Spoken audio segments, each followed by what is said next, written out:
Hi, I'm going to show you how to solve an equation not with the guess and check method, but actually with using the mathematical steps to solve an equation. So guess and check is honestly a great strategy. And if you're stuck or you're not sure what to do, guessing and checking really can get you far.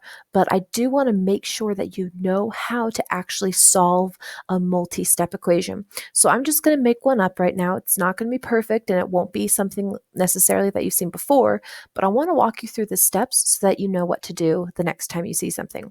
So, for example, let's say we have 5x plus 3x minus 10 equals um x, let me see, minus 3.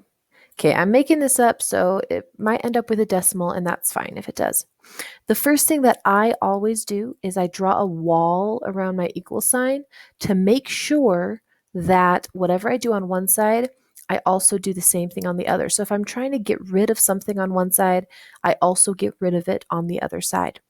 So before I can start actually solving or getting rid of anything, I notice that there's two x's right here. So I'm just going to combine like terms. That's just putting them together. That's making it just simplified, really, making it look a little bit nicer, but nothing else changed.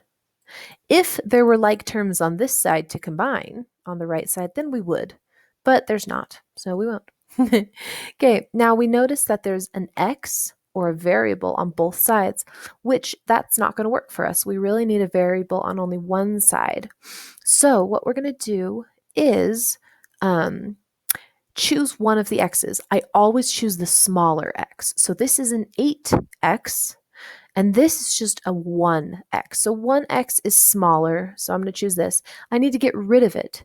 It's a positive 1x, so I'm going to subtract 1x from both sides of our equal sign. So now we have 8x minus x, that's just 7x. And now it's just a two-step equation that you can solve. So I'm going to add 10 to both sides of my equal sign. Beautiful, this is going to work out well. And so now I just have 7x equals 7. So divide both sides by 7 and x equals 1. So this is what I mean by showing your work and not just guessing and checking.